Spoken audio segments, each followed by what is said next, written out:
Welcome to the Unitarian Universalist Society of Schenectady. My name is Robyn Salvin.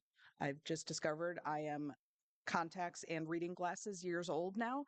At the same time, she, her pronouns for me, and I am serving as worship associate alongside Reverend Wendy Bartel, just Wendy's name for Wendy. Today is Sunday, October 19th in crispy upstate New York. We are so grateful that you made the choice to be here with us today, whether in the Great Hall or in our Zoom sanctuary. If you are visiting for the first time, we offer you an especially hearty welcome. We hope you will stay after the service for a time of conversation and connection. This month, our theme is Now and for the Long Haul, and today's service will be exploring choices and how our faith may inform the decisions we make or how we reflect on our choices as we live our very human lives. And now, let us settle more fully into our seats, aware of our precious breath. Breathing in peace and breathing out joy. Bless you. This morning, Ben and Christopher Backus will kindle our chalice with these words from the Reverend Gretchen Haley, who serves our congregation out in Foothills in Colorado. It's called Surrender to This Life. Give up the fight for some other moment, some other life than here and now.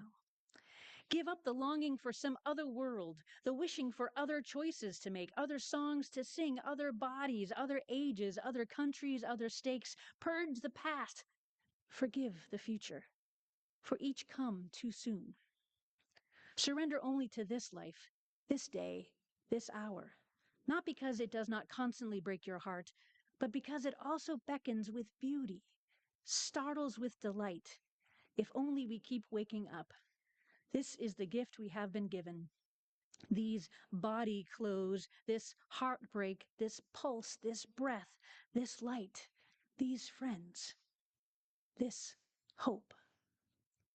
Here we remember ourselves, all a part of it all, giving thanks together. Come, let us worship. A little closer for our time for all ages. You're welcome to come join me down here. Talk about choices a little bit today instead of a story. Up or down? Up, she says. This way or that way? This. Forward or sideways?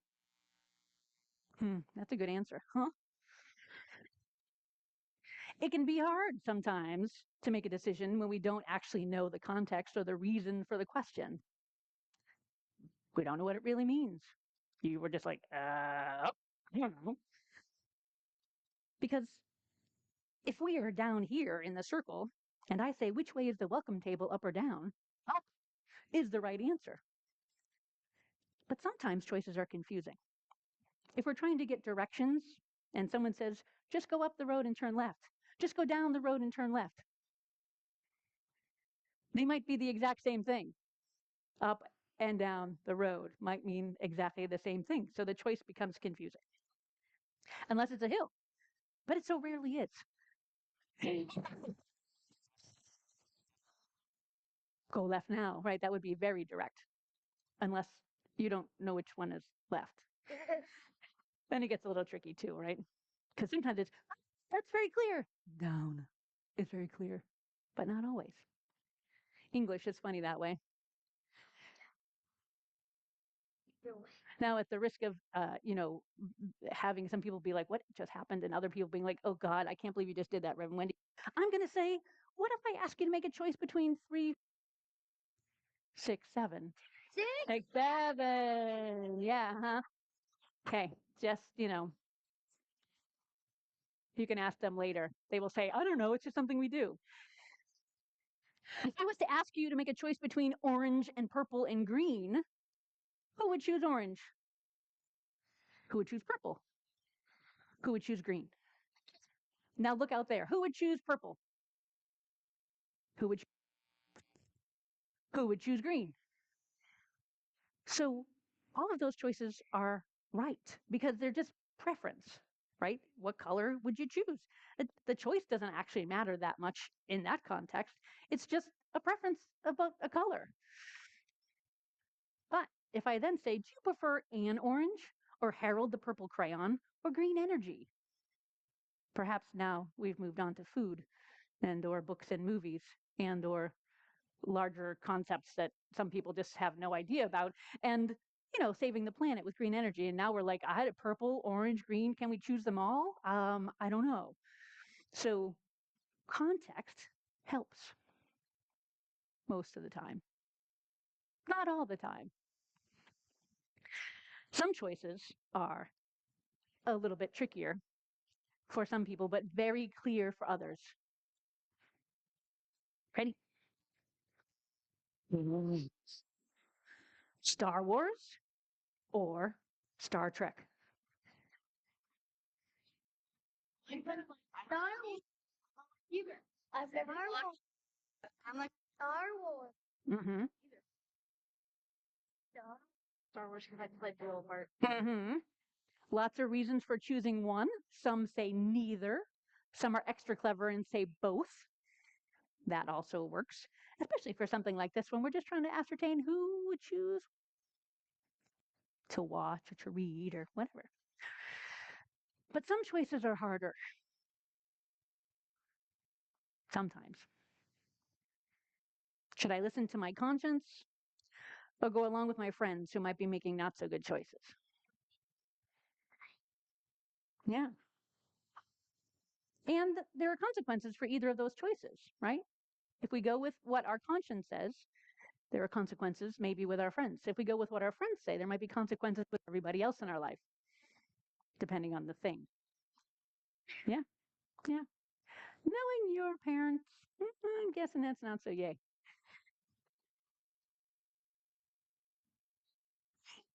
But our choices start to matter more when we're talking about those kinds of things, right? If our conscience, some niggly thing in the back of our mind, or maybe it's our hearts, says something we should do or shouldn't do, it's probably a good idea to listen to that.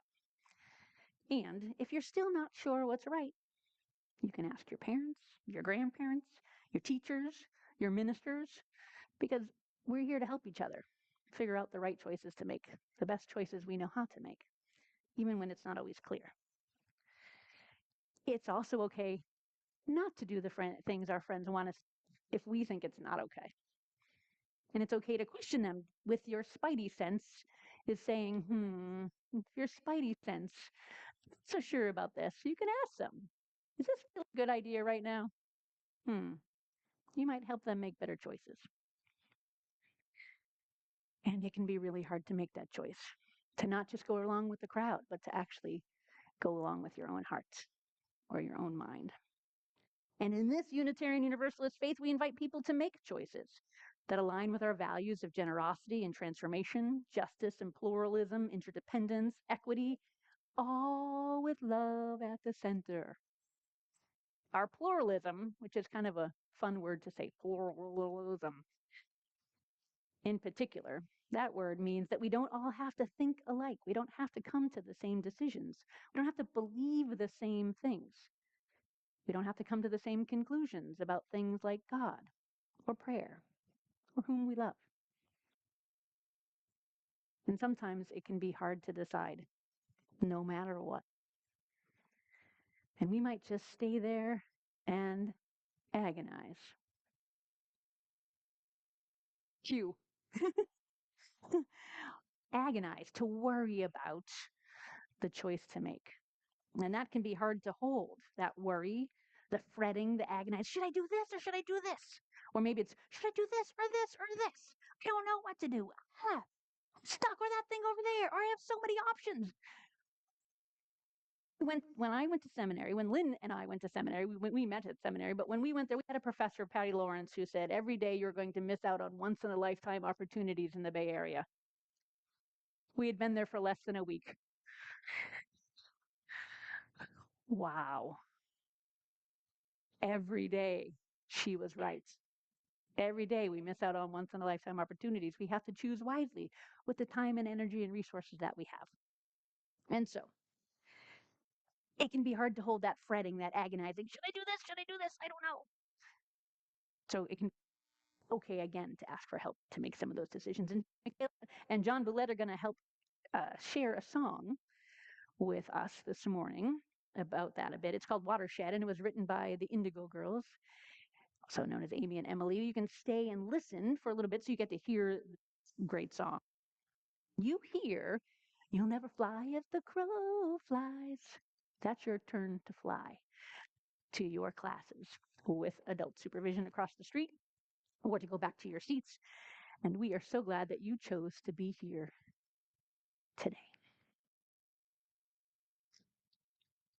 Let's take some time now to sit together in near stillness. You might place your feet on or towards the floor with your hands resting in your lap or wherever they are most comfortable.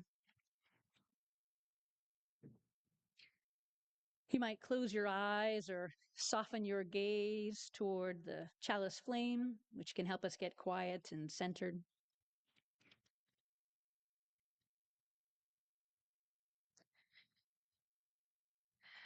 Let us pray.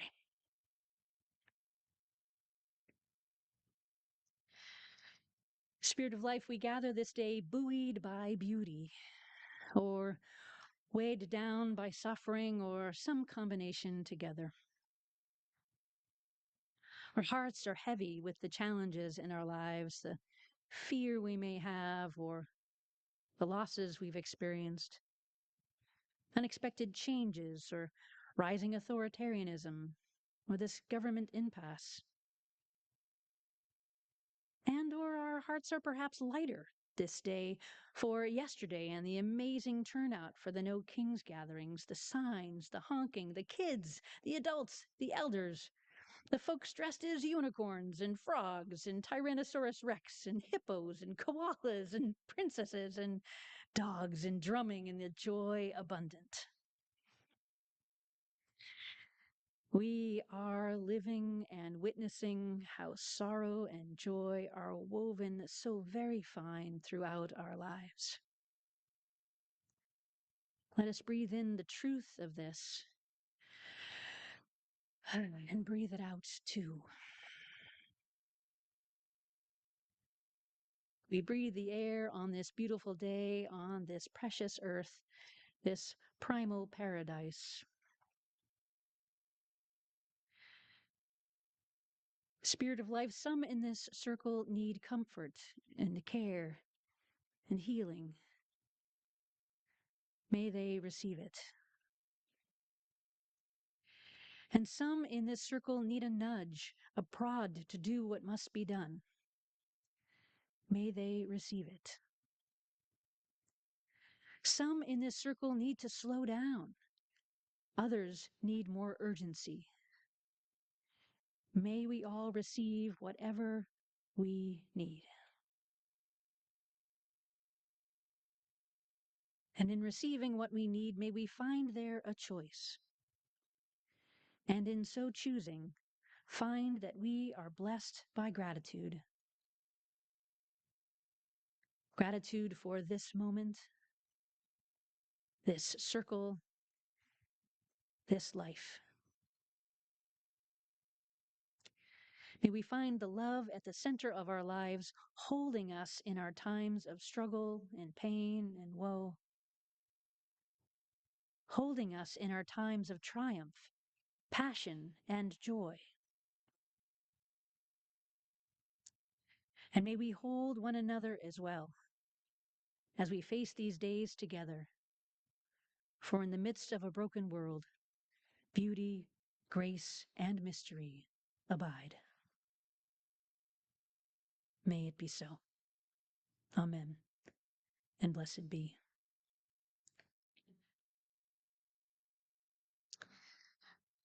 A couple of weeks ago during worship, those present were invited to get curious about our stress response to all that is happening in the world. Do you fight, flight, freeze, or fawn? Knowing can help you recognize when it's happening and develop some strategies for moving through that stress response into conscious awareness to figure out what action to take in any given situation. And for some of us, the stress response is induced by our having to make a decision. If we fight, flight, freeze, or fawn, that can be important to know so we can figure out strategies to address the stress response and then be able to move into decision-making mode too. If, when faced with a choice, you go into fight response, it might sound a little bit like, why do I have to make this decision? Or fine, I'll make the decision and y'all just have to deal with it. Or, do you have a better idea? Flight might sound like, why do we have to make this decision now? I don't really want to talk about it. It's too hard to weigh the options. Or it's too stressful to worry about the impact. Or avoiding the answer altogether. You're right. Freeze might sound like, I don't know. I don't know how to make this decision. Or just staying quiet while other people figure it out. Or the deadline goes by, so a decision is made. Fawn might sound like, you always pick the best restaurant you choose. Or, I'm okay with what everyone else wants, even when we really aren't. Or, I'm really sorry this is such a hard situation. Why don't you just make the call? And it's okay that our brains do this. Our nervous system does what it does when we feel stress. There's lots of reasons for the ways that our body chooses the things that it does. One type of response is not better than another. Now, one type might be more useful in a particular situation, but they're not better than each other. Knowing what is happening in us when we are facing stress, and sometimes decisions certainly are stressful, and or knowing what is happening in us when we are faced with making decisions, even if they are not that stressful or seemingly consequential, can not only help our own process, but when we discuss them with our loved ones, we can help support one another through them. Now, you've likely already made dozens of decisions today. Maybe things like deciding to get out of bed, what to wear, what to have to eat, whether to listen to the news or scroll on your device, or mitigate a conflict with your kids or let them work it out, whether to wipe off the counter first or do the dishes or clean out the fridge. Maybe which shoes to put on as unsure of how the rest of the day is going to unfold. Maybe you decided on your mode of transportation, maybe who was going to drive. You decided where to park, whether to keep your coat with you or put it in the coat room, where to sit, and on and on and on, decision after decision. Now, some of those might be more habitual. Maybe you always have the exact same thing, same routine every morning. But it's still decisions. You made the decision at some point that became habit. In June of 2024, the delegates of the UU General Assembly voted overwhelmingly to improve new value statements for our faith. We often used the phrase our UU values, but did not really define those until a few years ago. When we live our Unitarian Universalist, when we live our lives as Unitarian Universalists, our UU values show up. We live with love at the center. We care about justice and equity. We practice generosity. We engage in pluralism and are open to transformation. And we honor our interdependence. One way to honor our interdependence is in our decision making. How do the decisions we make or fail to make have impact on other living beings, on the earth, on future generations? As many of you know, in some Indigenous communities, decisions are made with consideration of the impact on the next 7 generations or more. That is a deep practice of interdependence, making choices for now as well as the long haul. Here at UU Schenectady, your elected Board of Trustees has a retreat in the summer in which they do a lot of important work, including creating a covenant and getting to know one another better. One of the ways we do that is what Lynn and I call the line activity. We offer a series of questions and invite board members to locate themselves along a line of spectrum. Like, what is your comfort with conflict? Really comfy? Go that way. Really uncomfortable? Go that way. Here's the middle. Put yourself somewhere. And then folks are invited to share aloud why they selected the spot that they did along that spectrum. One of those questions is about decisions. Do you make decisions quickly, or do you tend to need more time? You can probably imagine why this would be important to the Board of Trustees, who is charged with making significant decisions on the congregation's behalf. Having a sense of how long it takes people to make decisions can be helpful. Each year, people locate themselves all over the line and then share why. For this question, I usually move myself towards the needs more time. Why? I really appreciate having information, details, possible scenarios. I want to know how a decision impacts others. I want to make informed choices. I would really like to avoid regret if possible. I care about efficiency and would like to avoid waste that a mistake may cost. Relationships matter to me, even as I know that sometimes we have to make decisions that people won't like. So I want to make the best ones that I can. That's how my brain works. I might imagine that sometimes for folks who put themselves elsewhere on that spectrum, maybe some of you putting yourself elsewhere on that spectrum, those who make decisions more quickly might find that painful to think about. That's how your brains work. Not better, not worse, just different.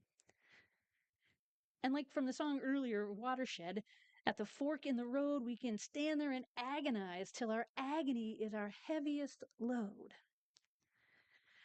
When I was deciding about grad school, my research was pretty thorough. I took a lot of time. I asked a lot of people questions. I invited others to reflect with me on where they imagined me being best matched. I needed to consider the impact on my relationships, my debt load, and a whole host of other things. And I did agonize. I agonized a lot. There were multi-pronged forks, and all of them were pointy and scary. My life was going to be changed. After months of research, visiting different schools, applying, and many conversations with trusted friends, colleagues, and leaders that I respected in my church, I had one more big decision to make. Do I follow my head, or do I follow my heart? So one morning, as the deadline approached, I went for a walk near my apartment on a trail in nearby Balboa Park, in an area I had not spent much time in, mostly just driving past. And about 10, maybe 20 steps in, I looked down at the trail, and there was a heart-shaped stone. I gulped a bit because the heart path was going to be a harder choice. And a little further up was another. And then I just laughed. Okay, dear Earth, thank you for the clear message. I continued my meditative walk along the trail in the San Diego sun. I bowed my gratitude to the trail and headed home, and followed the advice of the stones. As with any major life decision, we of course can't know the full implications of all of our choices. I did not know on that day how much my life would be transformed. I did not know how much I did not know about Unitarian Universalism. I didn't know the caliber of the amazing people that I would meet in seminary. And while I had a sense, I did not know that Unitarian Universalist ministry would be so challenging or such a profound honor. I did not know I would meet the person I would one day marry, or that I would become a co-parent. The UU value of transformation has been profound in my life. When you're learning to face the path at your pace, every choice is worth your while. I'm really good at making choices for other people.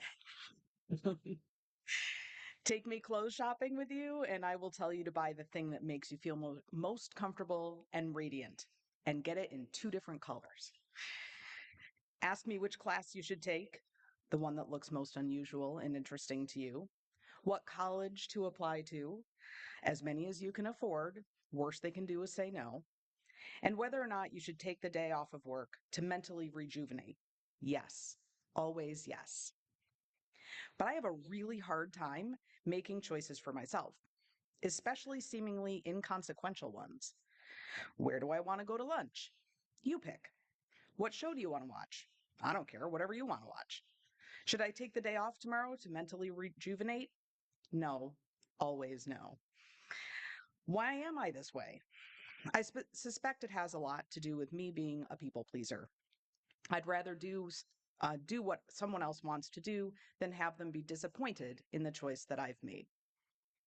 However, there's one decision I actually made for myself a long time ago that I revisit at least twice a year when I talk about it with my students.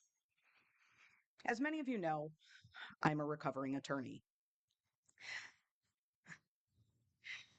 We really should have like a group. Um, I attended Maine Law School, graduated, miraculously passed the bar exam, and practiced for about 2 years. I did not enjoy it. It was not a fulfilling career for me. Weirdly, making the decision to quit law and pursue teaching was a pretty easy one. It felt right. I had heartfelt support from my husband and parents to make the switch. I was so relieved when I finally worked up the nerve to tell my boss that I was out of there. The stress knot right here in my shoulder immediately relaxed. It also opened the opportunity for me to do something I always had lurking in the back of my mind as something I wanted to do, and that was join the military. My dad was in the Army Reserves for 30 years, and at various points in my life, I toyed with the idea of going to West Point or committing to the ROTC, Reserve Officer Training Corps, program in college. So when I decided to move back to New York State and get my teaching certification, I made the choice to join the Army Reserves and serve in the JAG Corps. I would be a lawyer for the Army as a judge advocate general. If you've ever seen the play or movie A Few Good Men, that's what I'm talking about. I'm not one for long term planning. I'm really bad at it. But in this case, I had a plan. I would get my teaching certification in December of 2001, go to boot camp in February of 2002, get my JAG training that summer, and hopefully start teaching a job in September, along with starting my responsibilities to the Army, 1 weekend a month and 2 weeks a year. And Dan and I wanted to start a family, so that was in the mix too. I made some inquiries, got a mentor to walk me through the process, and started the physical training and worked through the quite extensive application itself. Things were moving along smoothly. I was getting excited about the prospect of fulfilling a lifelong interest of mine and putting my law degree to work while pursuing my new teaching career. And I got accepted. I got an email from the Pentagon welcoming me to the Army Reserve JAG Corps on September 11th, 2001, about 3 hours before the Pentagon was hit by American Airlines Flight 77.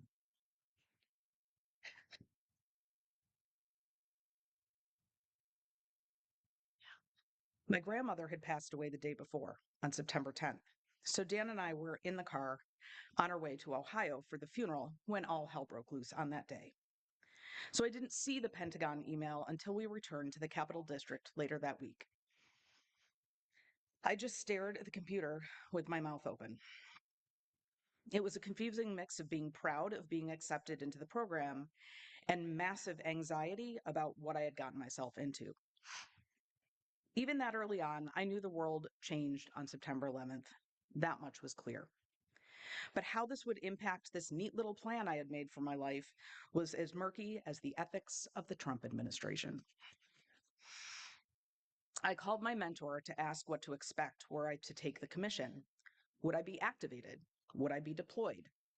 His answer was yes, immediately. He told me that after finishing boot camp and my JAG Corps training, I would likely be immediately activated and either sent overseas to set up contracts between the Army and other governments, or deployed to Fort Dix to write wills for other soldiers who were going to be sent overseas. What was I to do? This didn't fit into my plan. I wanted to start my teaching career. I wanted to start a family. I applied for the military at a time when it was unlikely I would be activated and deployed. But when I was accepted, it was a whole new world. And there was the moral and emotional choice as well. What would it mean if I chose to say no? Was I a coward? Was I stepping back at a time when others were stepping up? They were demonstrating courage. What was I demonstrating? About a month out of grappling, after about a month of grappling with this decision, I made the choice not to join the Army. At the time, I was 90% certain I made the right choice. And as time went on, I landed my dream teaching job. I had two beautiful and healthy kids exactly when I wanted to. That number went up to like 98%. But there is, and probably always will be, a little niggling doubt about that choice. I do talk to my students about this when we talk about 9/11 or different systems of law or just life decisions in general. And honestly, I always feel a little bit of self-imposed shame for the choice I made. I've learned to live with that shame and I'm able to sit with it, mostly because of the amazing experiences I have had over the last 24 years of my life.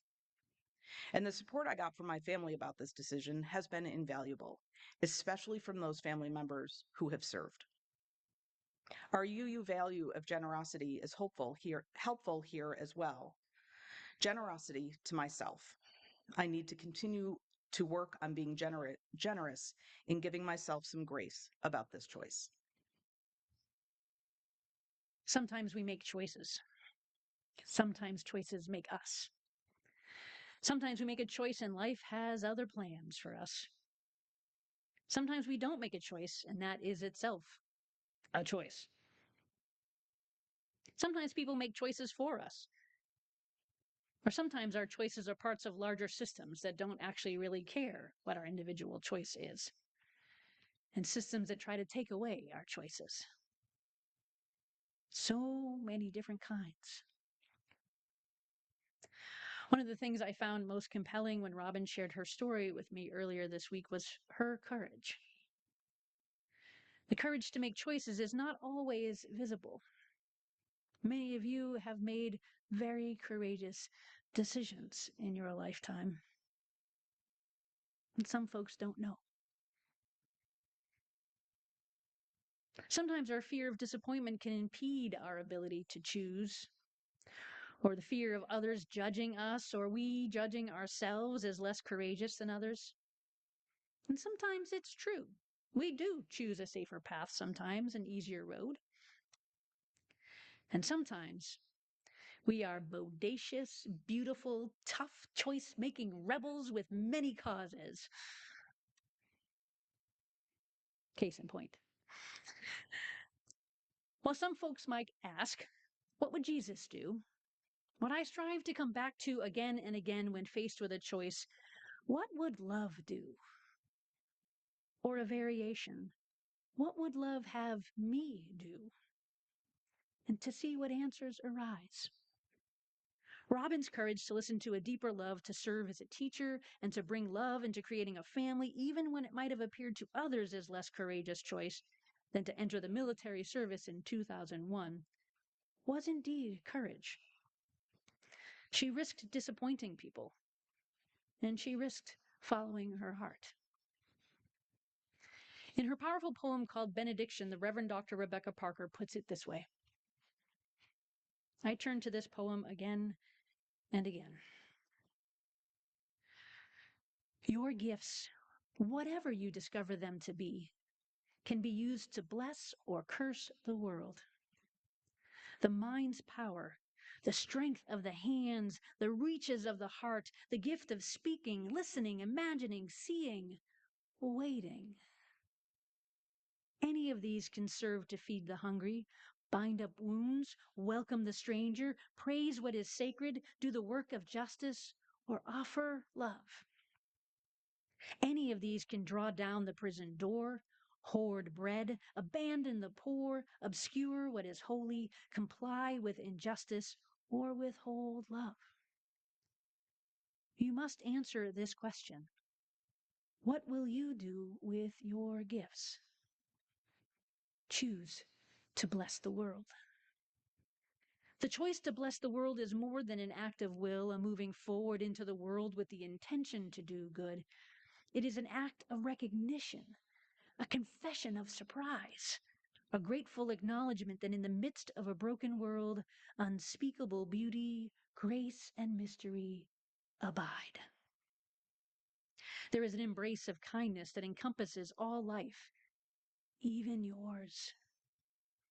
And while there is injustice, ethnicization, or evil, there moves a holy disturbance, a benevolent rage, a revolutionary love, protesting, urging, insisting that which is sacred will not be defiled.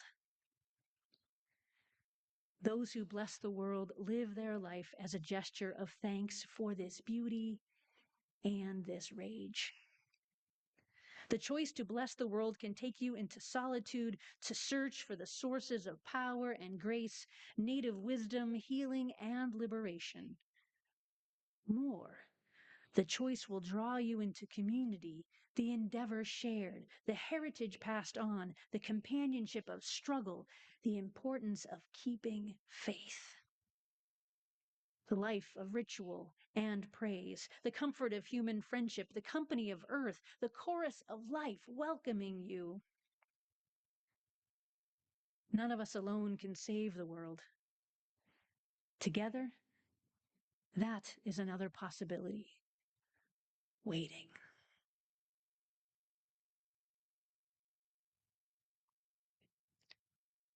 Whatever decisions await us, whatever choices we face, may we move together with love.